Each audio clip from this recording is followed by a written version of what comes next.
Hello friends, उम्मीद है आप सब लोग खैरियत से होंगे। आज का जो वाक़या है साकिब साहब ने भेजा है, जो कि भावलपुर में रहते हैं। ये उनके साथ जो पेश आया, चलें आज हम मिलके ये इनका वाक़या सुनते हैं। वैसे भी अगर आपके पास भी कोई स्टोरी या किस्सा या सच्चा वाक़या हो जो आपके साथ बीता हो या आपके किसी चाहने वाले के साथ, आप अपना वाक़या हमारे व्हाट्सएप के ऊपर शेयर कर सकते हैं। अगर आप हमारे चैनल पर नए आए हैं तो बराए मेहरबानी हमारा चैनल सब्सक्राइब कर लें और स्टोरी को भी एक थम्स अप दे दें। यहाँ पर मैं वो स्टोरीज आपके साथ शेयर करता हूँ जो मेरे सब्सक्राइबर अपनी आवाज़ में मेरे व्हाट्सएप पर शेयर करते हैं। कुछ स्टोरीज़ उनकी लिखाई की सूरत में होती हैं जो मैं अपनी आवाज़ में आपको सुना देता हूँ, और कुछ कहानियाँ जो इंग्लिश में मैंने यूट्यूब के ऊपर सुनी होती हैं उसको उर्दू में ट्रांसलेट करके आप लोगों के साथ पेश कर देता हूँ। अस्सलाम वालेकुम एजाज़ भाई। मेरा नाम साकिब है। मैं भावलपुर से आपको अपनी ज़िंदगी का ये वाक़या भेज रहा हूँ। ये वाक़या है 2014 की जनवरी का, और इस वाक़ये ने मुझे उस वक़्त हिला के रख दिया था। तो ये उस वक़्त की बात है कि मैं 2014 में मैं यूनिवर्सिटी का स्टूडेंट था, और फाइनेंशियली प्रॉब्लम्स की वजह से मैंने डिसाइड किया कि मेरे पास मेरी अपनी स्टडी के बाद जो 3-4 घंटे बच जाते हैं, मैं उसमें एक आध ट्यूशन ले लिया करूँगा। तो इस तरह से मेरे वालिद साहब का भी हाथ थोड़ा हल्का होगा। तो इस सिलसिले में मैंने अपने एक दो दोस्तों से रब्ता किया और उनको कहा कि अगर कोई ऐसा स्टूडेंट हो तुम लोगों की नज़र में जिसने ट्यूशन लेनी हो तो मुझे ज़रूर बताना, मैं ट्यूशन पढ़ाना स्टार्ट कर रहा हूँ। उन्होंने मेरी बड़ी हौसला अफजाई की और मुझे ज़्यादा इंतज़ार नहीं करना पड़ा। दूसरे तीसरे दिन ही मेरे एक दोस्त की कॉल आ गई। उसने मुझे कहा कि मेरे एक दोस्त है, उसका छोटा भाई है सुहेल, उसने फ़िज़िक्स केमिस्ट्री और मैथ पढ़ना है, तो तुम जो है उससे जाके पढ़ा दिया करो और तुम्हें वो अच्छी इसकी पे भी देंगे। मैं बड़ा खुश हुआ। मैंने कहा ठीक है, कोई मसला नहीं है। दूसरे दिन मैं तैयार हो गया उसकी तरफ जाने के लिए। वो मेरे घर से कोई 35-40 मिनट दूर उसका घर था। तो इस हिसाब को लेके मैं 5 बजे घर से निकल जाता था, तो 5:40 5:45 तक मैं उसके घर पहुंच जाया करता था। अब क्या हुआ कि वहाँ जब मैं पहले दिन गया ना, तो मुझे सबसे एक नागवार बात ये लगी कि उनके घर के दरमियान में एक कचरा कुंडी आती थी। तो बाइक पर तो इतना महसूस नहीं होता था, लेकिन अच्छी खासी वो एक बड़ी कचरा कुंडी थी। तो अब क्या हुआ कि पहले तो मैंने सोचा कि मैं इनकार कर दूं कि मुझे जाते टाइम भी और आते टाइम भी मुझे इस कचरा कुंडी से ही गुजरना पड़ेगा। तो एक नागवार तरीन ये एक मेरे लिए एक्सपीरियंस रहेगा हर मर्तबा, हर रोज़। तो मुझे बड़ी ना घिन आ रही थी इस चीज़ से। फिर मैंने सोचा कि यार इस तरह नहीं करना चाहिए। ये लोग तो वहाँ के मकीन और ये लोग तो वहाँ डेली आते जाते रहते होंगे, तो मुझे भी थोड़ा सा ना अपना दिल मजबूत करना पड़ेगा। ज़ाहिर है फाइनेंशियली प्रॉब्लम है और मेरे ये नखरे चलेंगे नहीं। मैंने भी दिल अपना पक्का किया और मजबूरी से मैंने जो है ना इस चीज़ को एक्सेप्ट कर लिया। अब मैं थोड़ा सा आपको नक्शा बता दूं सुहेल के घर का। उनके घर में काफ़ी सारे लड़के थे, मतलब उनके कज़न भी थे, उनके साथ रहते थे पढ़ाई के सिलसिले में। वो लोग भी 3-4 भाई थे। तो उन लोगों ने ना अपने घर का निज़ाम ये बनाया हुआ था कि लड़कों लड़कों ने पीछे से सीढ़ी निकाल के ना घर की अपनी ऊपर की जो माउंटी होती है ना, उधर ही अपना कमरा बना लिया था।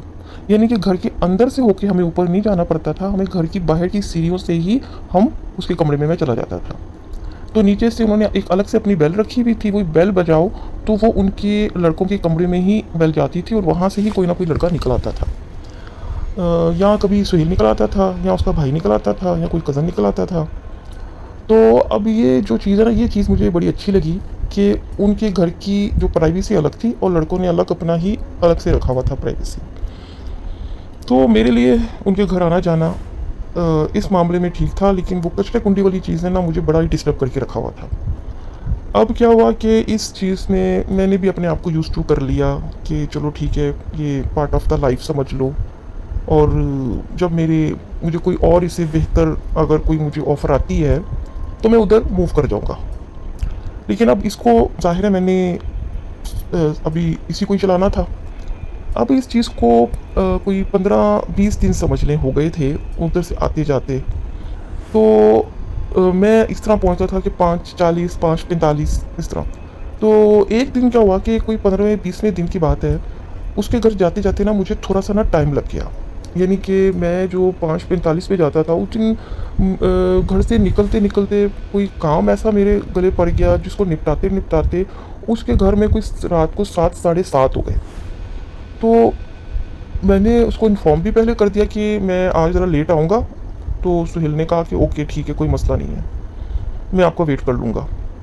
तो कोई साढ़े 7 बजे ना मैं उसकी तरफ जब जाने लगा ना, तो जैसे कि मैं निकला हूँ उसकी तरफ, मैं बाइक पे था। तो जैसे मैं उसकी तरफ जा रहा हूँ ना, कचरा कुंडी पार कर, तो मुझे रास्ते में ना सुहेल चलता हुआ नजर आया। मैंने अपनी बाइक रोक ली। मैंने कहा सुहेल, तुम कहाँ घर जा रहे हो? मेरे पास मेरे साथ चल लो, यानी बैठ जाओ मेरी बाइक पर। उसने मेरी तरफ बड़ी सर्द मोहरी से देखा और देख के कहता है, आप आगे जाएं, मुझे काम है, मैं आ रहा हूँ पीछे। उसकी इसका ये एटीट्यूड मुझे बड़ा अजीब लगा। फिर मैंने कहा हो सकता है अम्मा अब्बा से मार वाड़ खाई होगी इसने, भाइयों से, तो कुछ मूड ऐसा हुआ है। मैंने कहा अच्छा ठीक है, मैं पहुंचता हूँ, तुम भी जल्दी पहुंचो। अब क्या हुआ कि जैसे कि मैं उसके घर गया हूँ, तकरीबन कोई 5 से 6 मिनट का रास्ता पार मैंने किया है, उसके घर पहुंचा हूँ इतनी देर में। यानी जहाँ से वो मुझे सुहेल मिला है वहाँ से लेके उसके घर तक का रास्ता कोई 10 मिनट के अंदर मैंने वो पार किया है।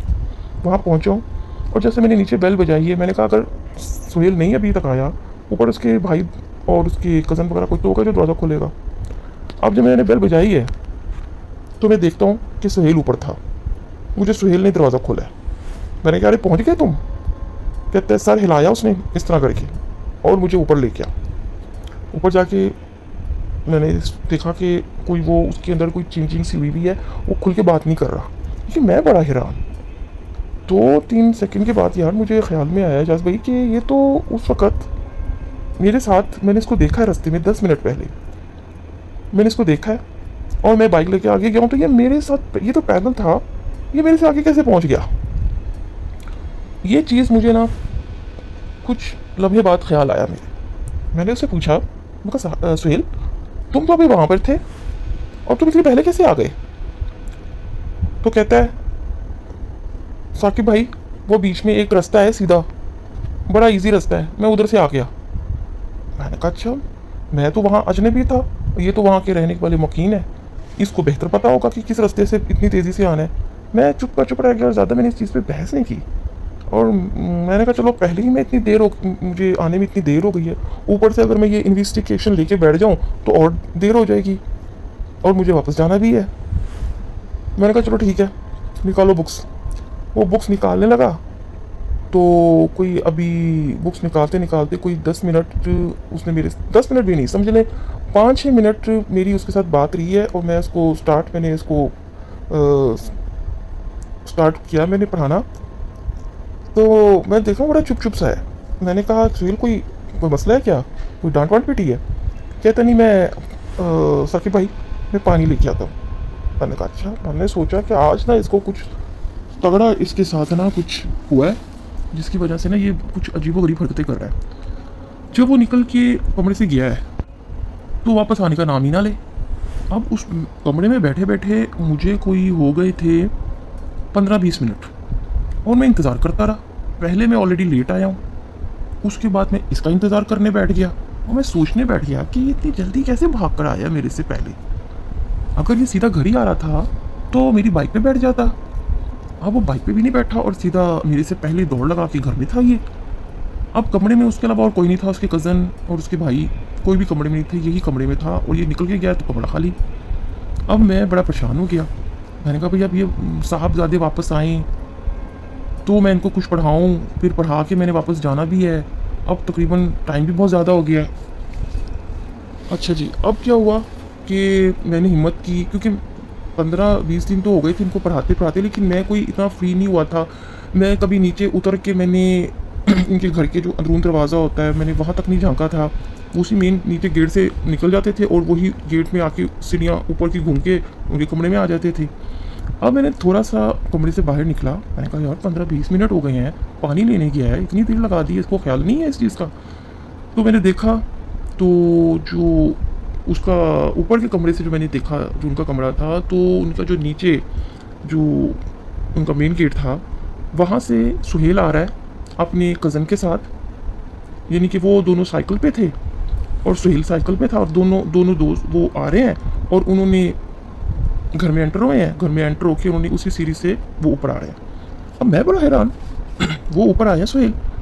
सुहेल ऊपर आके सुहेल ने मुझसे बहुत माजरत करनी शुरू कर दी। कहता है, साका भाई आई एम वेरी सॉरी, मुझे आने में बड़ी देर हो गई, मुझे पता था कि आपने आज लेट आना है। मैंने सोचा था कि मैं ज़रा सा अपने दोस्त की तरफ हुआ हूँ, और इतनी देर में मेरी जो साइकिल है वो साइकिल मेरी पंचर हो गई थी, मैं टाइम पर नहीं आ सका। वो साकब जो है ना, नॉर्मली जिस तरह का उसका मेरे साथ एक फ्रेंडली बिहेवियर होता है, उस तरह से उसका बिहेवियर था। प्यार प्यार में उसने मेरे आगे हाथ भी जोड़ दी कि मुझे माफ़ कर दे, मैं बहुत देर से आया हूँ, इस तरह करके। तो मैंने कहा, नहीं यार, अभी तो तुम मेरे साथ अंदर पढ़ रहे थे, अभी तो तुम आए हो। कहता, नहीं मैं तो अभी नहीं आया, मैं तो अपने दोस्त के साथ, तो ये देखिए अली के साथ तो मैं अभी क्या हुआ था अली की तरफ, और इसको मैं साथ लेके आया हूँ, और इससे पहले तो मैं घर पे ही नहीं था। मैंने कहा, ये कैसे हो सकता है? तुम तो अभी मेरे साथ कमरे में थे, तुम तो अभी मुझे कचरा कुंडी पे मिले हो। कचरा कुंडी पे मिलने के बाद अभी तुम मुझे जो है वो, मैं घर में आया हूँ तो मुझे तुमने दरवाज़ा खोला है, कमरे में आके बैठे हो, कमरे में तुमने आके बुक्स खोली हैं, और बुक्स खोलने के बाद जो है वो तुम बैठे हो, कोई 5-6 मिनट तुम्हारी मेरी बात हुई है, तुमने कहा मैं पानी पीने जा रहा हूँ, पानी लेके आता हूँ, तुम कमरे से बाहर गए हो, फिर तुम नहीं आए। और वो दोनों अली और सुहेल दोनों हक्के बक्के हो गए। कहता, अली कहता है कि साको भाई ये मेरे साथ ही था, ये मेरे घर आया है, कितनी देर मेरे घर बैठा रहा है, उसके बाद हम लोग आए हैं वापस, और इसकी जो है साइकिल पंचर हो गई है, और हम पंचर लगवा रहे थे, उधर से हम पंचर लगवा के भाग कर आए हैं, और उससे पहले तो हम घर पे नहीं थे।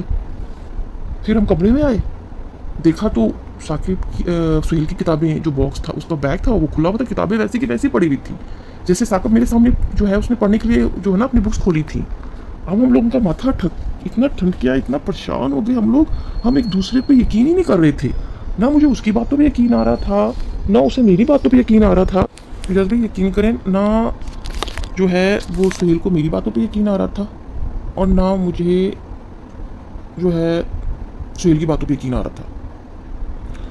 हम दोनों कंफ्यूज, बल्कि हम तीनों कंफ्यूज, उसका दोस्त अली, मैं और सुहेल। लेकिन अब हम एक दूसरे को कैसे यकीन दिलाते?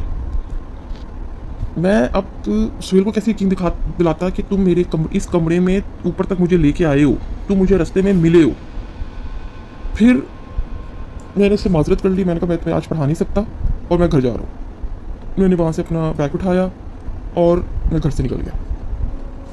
अब वापसी पे मुझे उनका वो कचरा कुंडी जो है वो इंतहाई नागवार जगह लग रही थी, कि मैं आपको बता नहीं सकता कि वहाँ से गुजरना मेरे लिए कितना अजाब का बाइस था। मैं वहाँ से गुजरा, और जब मैं घर आया ना, घर आते आते मुझे बुखार चढ़ गया हुआ था, मेरी हालत बड़ी ख़राब हो गई। मैं आया, वो आके धर्म से मैं अपने बिस्तर पे पड़ गया, और मुझे होश नहीं कि कितनी देर मैं पड़ा रहा। अब मेरी वालदा साहबा को जो पता चला कि मैं आ गया हूँ, पहले तो वही समझी कि मैं थका कर आके ना लेट गया हूँ, सो गया हूँ। जब काफ़ी देर में नहीं उठा तो मेरी अम्मी ने मुझे आके पूछा, और जो मुझे चेक किया तो मैं जो हूँ बुखार में तप रहा था, और मुझे कुछ होश ही नहीं।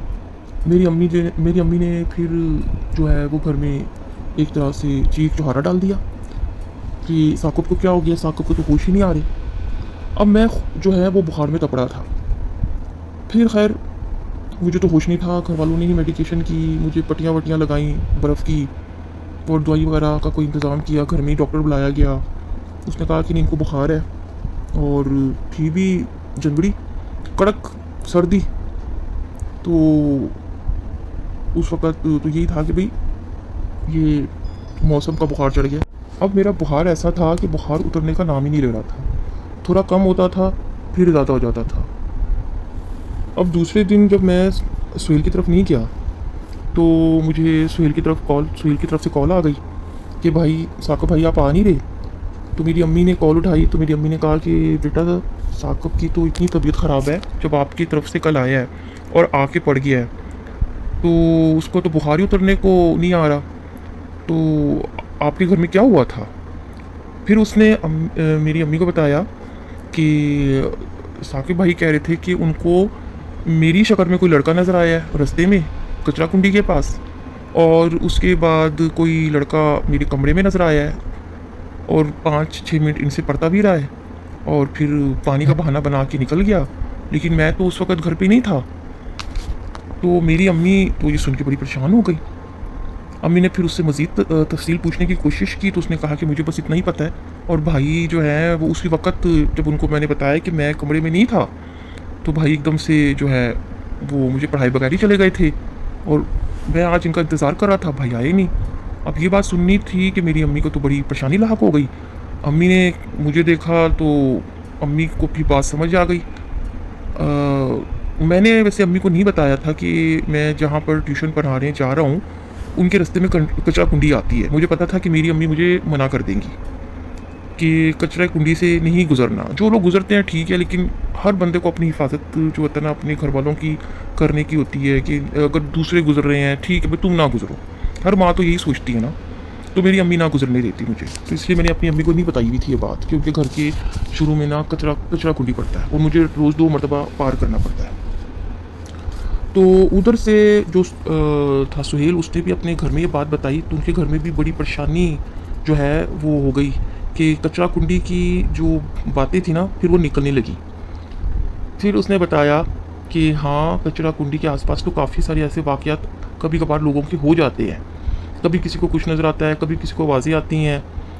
तो वो कहते हैं कि हम भी एहतियात करते हैं, लेकिन हम करें क्या, हम मजबूर हैं, हमें गुजरना उधर से है। या तो हम आबाई घर जो है वो बेच दें या हम क्या करें। तो फिर मेरी अम्मी ने ना फिर इस तरह से, मैं जब थोड़ा सा होश में था भी नहीं भी था, मेरी अम्मी ने मुझसे पूछा तुम उधर कचरा कुंडी के पास गए थे?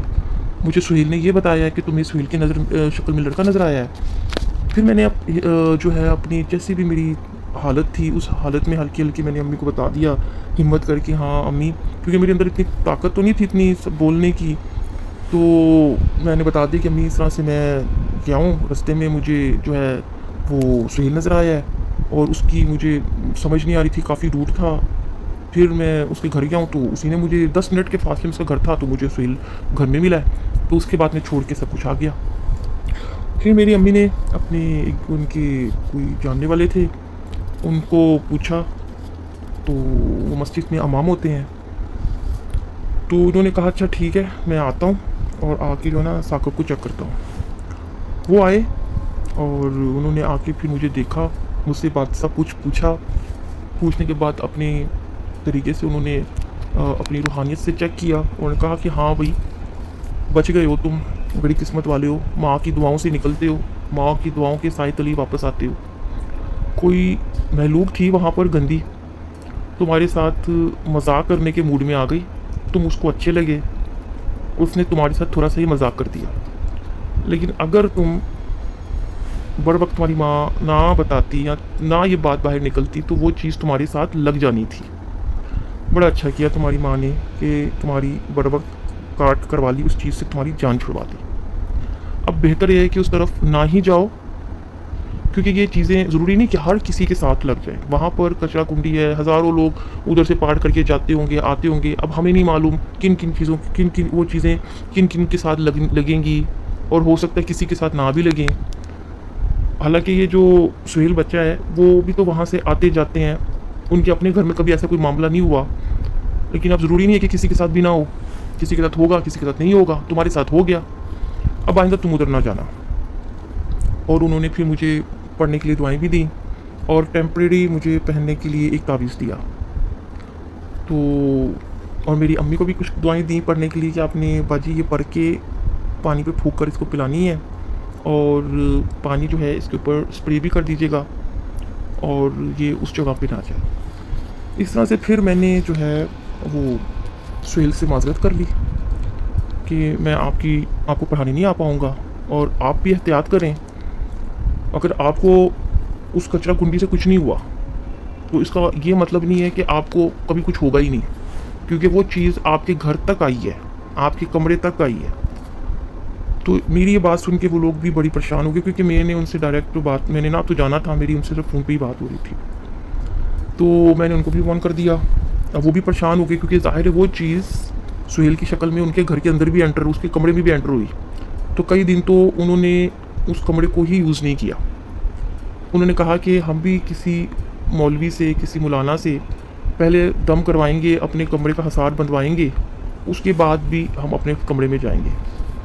तो बस ये एक वाक़या था जो लग तो बहुत छोटा रहा, लेकिन जो मेरे पर बीता तो मुझे ही पता है कि मैंने उस वक़्त ये चीज़ देखी।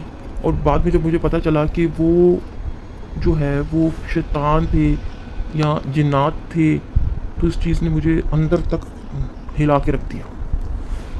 तो क्योंकि मुझे वो लग नहीं रहा था कि सुहेल के बिहेवियर से लग रहा था कि इसके बिहेवियर में चेंजिंग आई हुई है, उखड़ा सा, बदलिहाज सा, लेकिन वो चीज़ मुझे मैटर नहीं कर रही थी। मैंने कहा शायद डांट वाट खाई होगी, लेकिन अब मुझे किसी से भी मैं मिलता हूँ ना, तो मुझे समझ नहीं आती कि इंसान है कि ये जिन्नात है। मैं सोचता हूँ मैं किसी इंसान से बात कर रहा हूँ कि जिन्नात से बात कर रहा हूँ, क्योंकि जब मैं जिन्नात से बात कर रहा था तो मैं उसको इंसान ही समझ रहा था उस वक़्त। ये वाक़या ऐसा लगता है जैसे कि सुनने वालों के लिए होगा कि एमी कोई कर रहे हैं, साकिब साहब कुछ एमी, नहीं ऐसी बात नहीं है, ये मेरे साथ हुआ है। और उसके बाद मैं इंतहाई मोहतात हो गया हूँ। मैं अभी भी वर्द करता हूँ, मैंने वो वर्द छोड़ा नहीं है। और इस चीज़ का मैंने उन मौलाना साहब को भी बताया। मैं मेंटली इतना डिस्टर्ब हो गया, मैं एंग्जाइटी में चला गया, मैं डिप्रेशन में चला गया कि ये मेरे सामने दोबारा आया तो क्या मैं उसको इंसान समझूंगा। मैंने मौलाना साहब से कहा कि ये जो मेरे साथ हादसा हुआ है ये दोबारा भी तो हो सकता है, किसी और शक्ल में कोई और इंसान मेरे सामने बैठा होगा और मैं उसको, कोई और जिन्नात मेरे सामने बैठा होगा, मैं उसको इंसान समझूंगा। मैं तो पागल हो जाऊंगा, मैं तो एंग्जाइटी का और डिप्रेशन का मरीज़ हो जाऊंगा, बल्कि मैं हो रहा था। उन्होंने कहा नहीं, एक तो ये वर्द उन्होंने बताया, वो तवीत उन्होंने कहा, वो तो उसको उन्होंने मुझे टेम्प्रेरी दिया था, क्योंकि ऐसी चीज़ें सारी ज़िंदगी आप गले में डाल के नहीं रख सकते, उसको कमज़ोरी नहीं बना सकते कि तवीत होगा, कभी तो तवीत निकल भी जाता है, कभी मिस हो जाता है, तो भी क्या करेंगे। उन्होंने कहा वो चीज़ पकड़ो जो तुमसे कभी मिस ना हो, वो अल्लाह का कलाम है, तुमने अपना हसार बांध के जाना है। और उन्होंने मुझे जो दुआएं दी थी वो दुआएं मेरी ताकत है। उन्होंने कहा उस दुआ में उन्होंने कुछ और दुआएं भी शामिल की। उन्होंने कहा जब तुम दुआ ये पढ़ के जाओगे तो तुम्हारे सामने कभी कोई जिन इंसान की शक्ल में नहीं आएगा। और मैंने उस चीज़ को ही अपना हथियार बना के रखा है। तो ये मेरी ज़िंदगी का बड़ा एक इरिटेटेड किस्म का, एक बड़ा ही डिप्रेशन वाला मेरे लिए ये मामला था, तो जो मैं आपको बता रहा हूँ। उम्मीद है आप अपने सब्सक्राइबर्स के साथ ये शेयर करेंगे। और बस आखिर में बस ये मैं कहता हुआ जाऊँगा कि अल्लाह के कलाम को मजबूती से थाम के रखे, यही हर जगह हमें काम आता है। जी बहुत शुक्रिया।